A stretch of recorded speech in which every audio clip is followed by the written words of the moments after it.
देश की सबसे ताकतवर मानी जाने वाली महिला इंदिरा गांधी ने फिरोज गांधी को टूटकर चाहा था, लेकिन जब उन्हें लगने लगा कि वो उनसे बेवफाई कर रहे हैं तो दूरियां बढ़ती चली गईं। इंदिरा एक प्यार करने वाला पति और सुखी परिवार चाहती थीं। यही उन्हें नहीं मिला। अगर फिरोज बेवफाई नहीं करते तो इंदिरा शायद ही राजनीति की ओर मुड़ती। तब शायद भारतीय राजनीति में उनके कदमों के निशान ऐसे नहीं होते जो हमें नजर आते हैं। इंदिरा का बचपन इलाहाबाद में बीता था। पिता जवाहरलाल नेहरू उनमें अपना बेटा देखते थे। वह उनकी हर मांग पूरी करते थे। एक ही बार उन्होंने अपनी बेटी की इच्छा का विरोध किया था, बल्कि कहना चाहिए खासे नाराज भी हुए। बेटी अपने प्यार पर अड़ी। वो अपने प्यार से शादी करना चाहती थी और उसने करके भी दिखाया। नई दिल्ली देश की सबसे ताकतवर मानी जाने वाली महिला इंदिरा गांधी ने फिरोज गांधी को टूटकर चाहा था, लेकिन जब उन्हें लगने लगा कि वो उनसे बेवफाई कर रहे हैं तो दूरियां बढ़ती चली गईं। इंदिरा एक प्यार करने वाला पति और सुखी परिवार चाहती थीं। यही उन्हें नहीं मिला। अगर फिरोज बेवफाई नहीं करते तो इंदिरा शायद ही राजनीति की ओर मुड़ती। तब शायद भारतीय राजनीति में उनके कदमों के निशान ऐसे नहीं होते जो हमें नजर आते हैं। इंदिरा का बचपन इलाहाबाद में बीता था। पिता जवाहरलाल नेहरू उनमें अपना बेटा देखते थे। वह उनकी हर मांग पूरी करते थे। एक ही बार उन्होंने अपनी बेटी की इच्छा का विरोध किया था, बल्कि कहना चाहिए खासे नाराज भी हुए। बेटी अपने प्यार पर अड़ी। वो अपने प्यार से शादी करना चाहती थी और उसने करके भी दिखाया। पिता के विरोध भी इंदिरा ने शादी की। हालांकि इस शादी पर उनके पिता ही नहीं, मां को भी ऐतराज था। निधन से महज एक महीने पहले मां कमला नेहरू महसूस कर रही थीं कि उनकी प्रिय बेटी इंदु बड़ी गलती करने जा रही है। सादगी भरी जिंदगी बिताना चाहती थीं। इंदिरा गांधी की जीवनी लेखिका पुपुल जयकर के अनुसार, इंदिरा जब फिरोज के प्रेम में पड़ी तो वह राजनीति की चकाचौंध से दूर होकर शादी करना और सादगी भरी जिंदगी बिताना चाहती थीं, जिसमें वह और उनका परिवार हो। शादी के बाद जब दूरियां बने लगी तो इंदिरा ने राजनीति में शिरकत करनी शुरू कर दी। इसने फिरोज के साथ उनके मतभेदों को और बढ़ा दिया।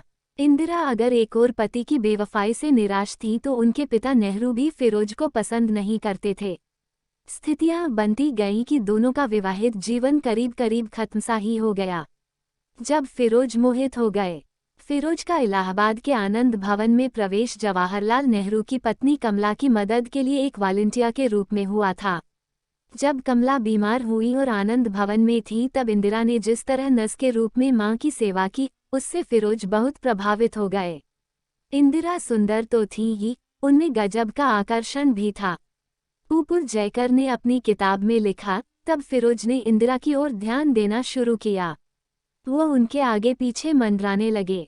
वह मौका देखने लगे कि इंदिरा के करीब कैसे रह सकते हैं। हालांकि इंदिरा को उस समय ये सब पसंद नहीं था। इंदिरा अवाक रह गईं। जवाहरलाल नेहरू के विशेष सचिव एमओ मथाई अपनी किताब रिमिनिसेंसेज ऑफ द नेहरू एज में लिखते हैं, इंदिरा ने उन्हें बताया कि जब वह 16 साल की होने वाली थी, उससे पहले ही एक दिन फिरोज ने उनके सामने प्रेम निवेदन किया। शादी का प्रस्ताव रख दिया। इंदिरा अवाक रह गईं। उन्हें फिरोज से ये उम्मीद नहीं थी। उन्होंने इस प्रस्ताव को सिरे से खारिज कर दिया। मां से शिकायत अलग कर दी। कमला भी जानकर नाराज हुई।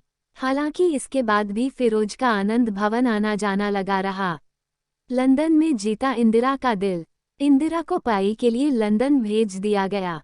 वह वहां अकेली थी। दूसरे विश्व युद्ध से पहले लंदन में अलग तरह का माहौल था। फिरोज भी कुछ समय बाद लंदन रवाना हो गए। वहां उन्होंने भी लंदन स्कूल ऑफ इकोनॉमिक्स में दाखिला ले लिया। मकसद उनका केवल इतना था कि वहां वो इंदिरा के नज़दीक आ पाएंगे। इसमें उन्हें सफलता भी मिली। आखिरकार उन्होंने लंदन में इंदिरा का दिल जीत लिया। फिरोज के मित्र और जाने माने पत्रकार निखिल चक्रवर्ती ने अपनी किताब में लिखा, फिरोज महिलाओं के प्रति आकर्षित हो जाते थे। लंदन में बेशक इंदिरा से नज़दीकियां बढ़ा रहे थे, लेकिन वहां भी उनके अफेयर कई महिलाओं से हो चुके थे। इंदिरा को इसकी भनक तक नहीं थी। क्या उन्होंने गुप्त विवाह कर लिया था? कैथरीन फ्रेंक ने अपनी किताब Indira the life of Indira Nehru Gandhi में लिखती हैं, इंदिरा और फिरोज ने गुप्त विवाह कर लिया था। सार्वजनिक विवाह होने से पहले ही दोनों ने पति और पत्नी की तरह साथ रहना शुरू कर दिया था। जब इंदिरा ने पिता से कहा कि उन्हें फिरोज से प्यार है, वो उनसे शादी करना चाहती हैं, तो उन्होंने साफ इनकार कर दिया था। नेहरू और उनका परिवार इस शादी के सख्त खिलाफ था।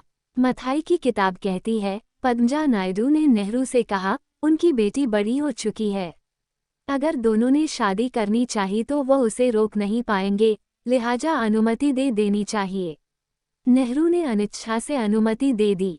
शादी के जल्द बाद खटपट शुरू हो गई। शादी के जल्द बाद ही इंदिरा और फिरोज में खटपट शुरू हो गई। साल 1941 में जब वो गर्भवती थीं, राजीव गांधी का जन्म होने वाला था, तो उन्हें पता लगा कि फिरोज किसी और महिला से इन्वॉल्व हैं। उनके कानों में फिरोज के अफेयर के एक नहीं कई किस्सों की खबरें पहुंच रही थीं। वो दुखी हो गईं। कैथरीन फ्रेंक की किताब Indira the life of Indira Nehru Gandhi कहती है, फिरोज बिंदास जिंदगी जीने में यकीन रखते थे। किताब के अनुसार इंदिरा से शादी के बाद भी फिरोज दूसरी महिलाओं से फ्लर्ट करते थे। महमूना सुल्तान के अलावा उनके रोमांटिक रिश्ते संसद की ग्लैमर गर्ल कही जाने वाली तारकेश्वरी सिन्हा, सांसद सुभद्रा जोशी से रहे। उनकी एक और गर्लफ्रेंड थी, जो खूबसूरत नेपाली तलाकशुदा महिला थी और ऑल इंडिया रेडियो में काम करती थी।